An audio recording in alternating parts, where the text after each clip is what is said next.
So recently a couple of small YouTubers challenged the Civ 7 community to see who can build the most wonders in the Antiquity era.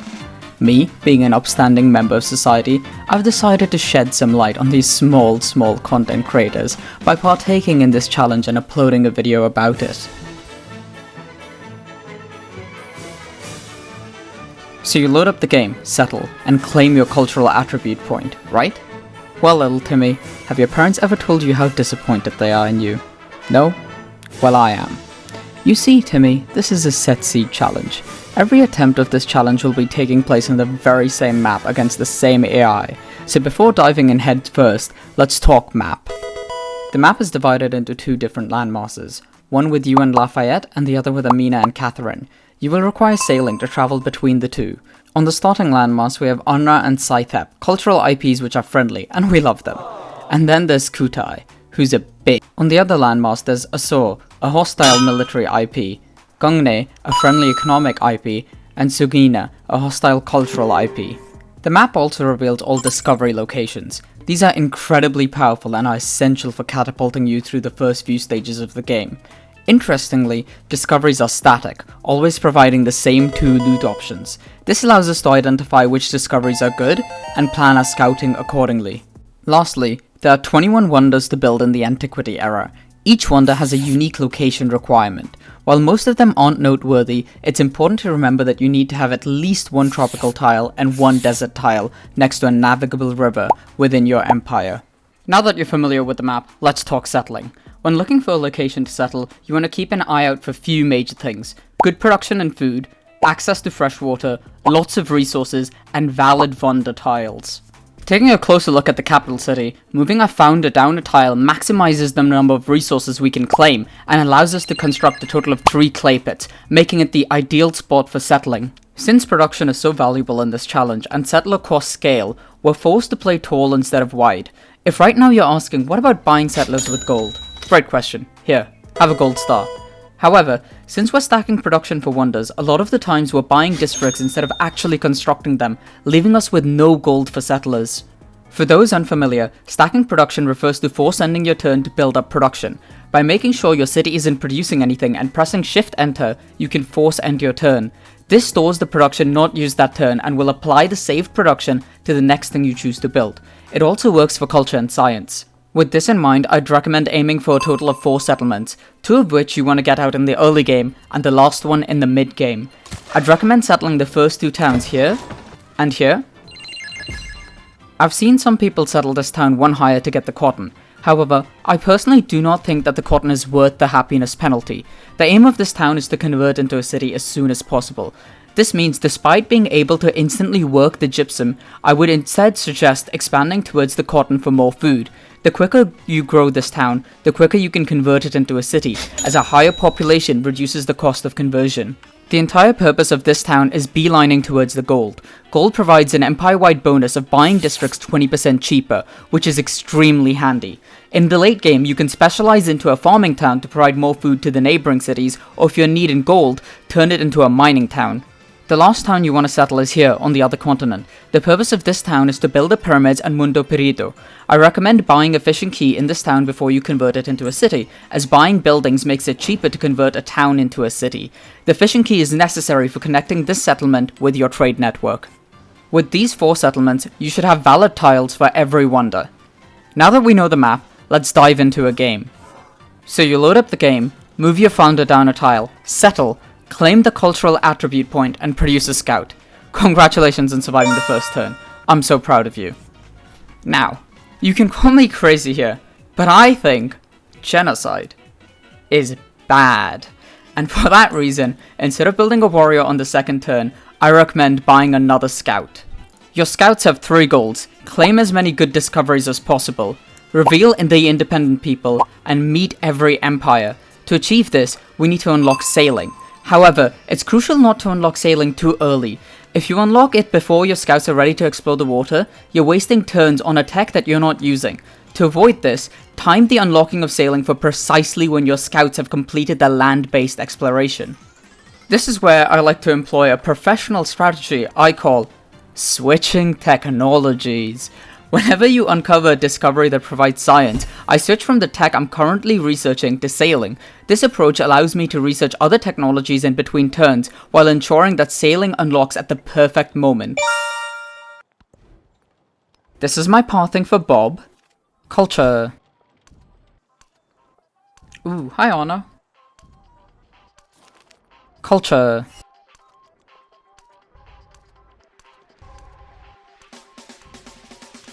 Science. Even more culture. More science. Oh my god, it's Barry! Science again. And this is my pathing for Pedro. Science.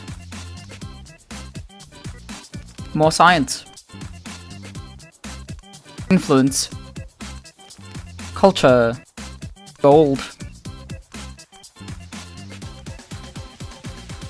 Culture again. Happiness. For those of you with a sharp eye, you might have noticed that I didn't bother with any of the discoveries in the center of the continent. That's where Barry comes in. Barry the Migrant is arguably the most powerful non-combat unit in the game.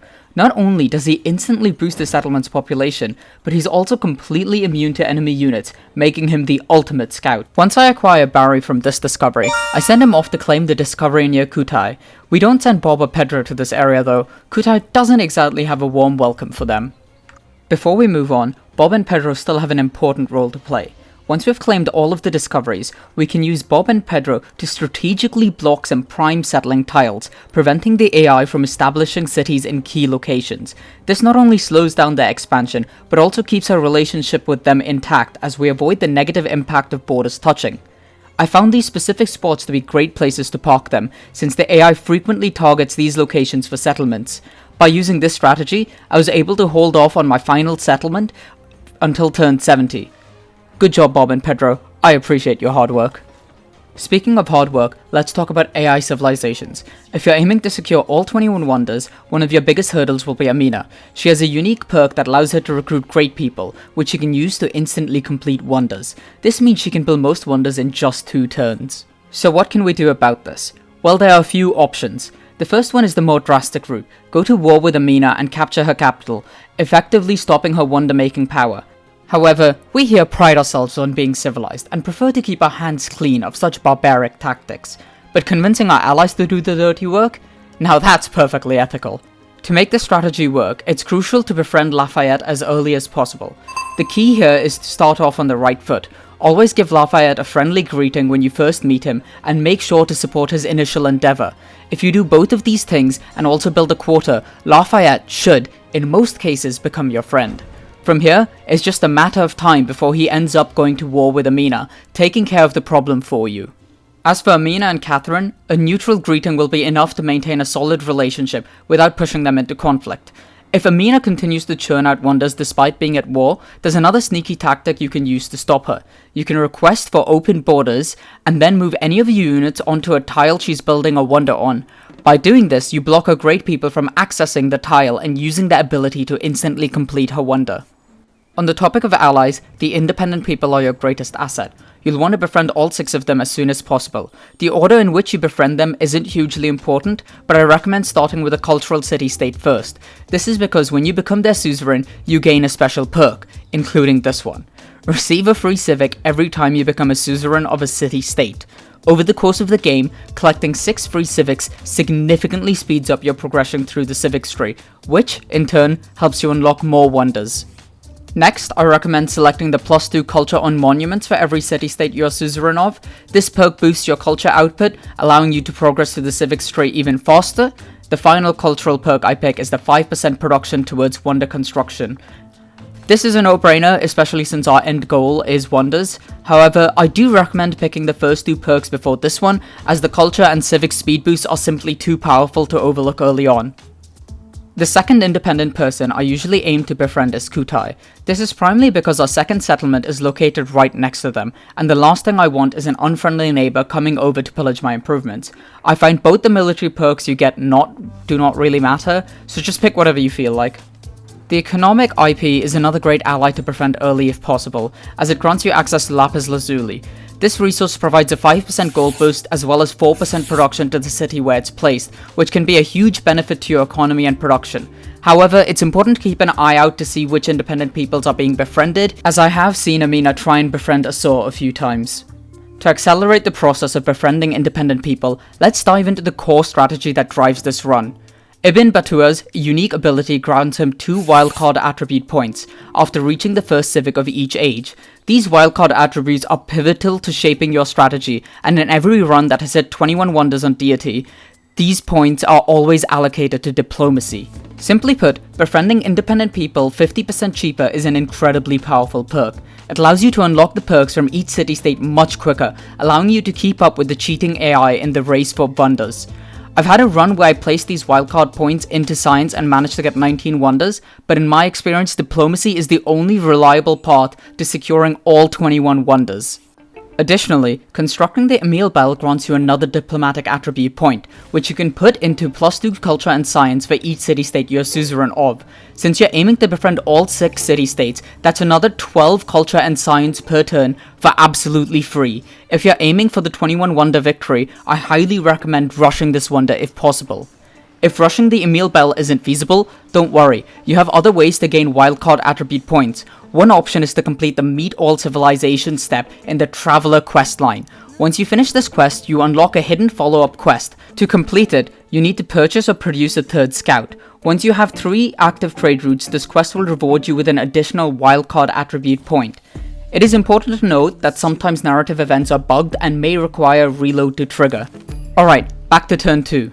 The first thing you want to do is research pottery. As we saw earlier in the city planning section, there are a lot of clay pits and mines around, and pottery unlocks the brickyard, which gives a +1 production to both of these. Since you've already purchased the scout, you should stack up your production until you've unlocked the brickyard. There's really nothing else useful to produce at this stage, so there's no point of wasting your production on anything else. As for civics, we're gonna rush discipline. This is because the AI tends to love building the Mausoleum of Theodoric, and we need to get a head start on unlocking organized military in order to claim it before they do. In your capital, the first expansion should be towards the sugar tiles. This is key because the additional food from sugar will help your population grow faster, which is essential for early development. Once that's sorted, you'll want to expand onto the 2 tiles that have clay pits. These are perfect for setting up production, especially since you'll be unlocking the brickyard soon, and those clay pits will get a nice production boost. Once your brickyard is up and running, you'll want to produce your first 2 settlers. After that, focus on building the Great Steel. This should always be your first wonder because of the crucial 200 gold it provides for every wonder you complete. This gold boost becomes incredibly valuable as you continue to build wonders, allowing you to maintain a steady economy throughout the era. To make sure you start building the Great Steel as soon as possible, you'll need to unlock writing right after completing pottery. The next texts you should prioritize are Animal Husbandry, which will unlock Monumentality. Researching that allows you to purchase monuments for extra culture, an essential boost to your civic progression. After that, go for Irrigation, which unlocks the Hanging Gardens, and then Writing 2 for Espionage. Speaking of espionage, you'll want to unlock it as soon as you've finished befriending every city-state. Despite taking 21 turns, the free science you get from espionage is the only consistent way to unlock the Pyramids of the Sun wonder before the AI completes it. It doesn't really matter which AI you spy on, just make sure you start espionage as soon as possible and beeline for mathematics. You'll unlock mysticism from the free civics you get from befriending the city-states, and from here, I recommend going for the stone circles and monuments of the god pantheons. These are typically the best choices as they provide you with substantial production boost. When you create your first altar, you'll trigger a narrative event. I usually pick the free warrior from this event. This early warrior helps me deal with Kutai when I'm still waiting for the befriending process to take full effect. I've included a cheat sheet of all the Antiquity wonders in the description. It highlights which wonders you should prioritize building based on the AI's tendency to target them, and also points out which wonders provide the best buffs. It's a handy reference to help you focus on the most impactful wonders for your strategy, as well as other useful insights. Hopefully, if you follow all the advice, you'll be able to get 21 wonders in deity, just like this run.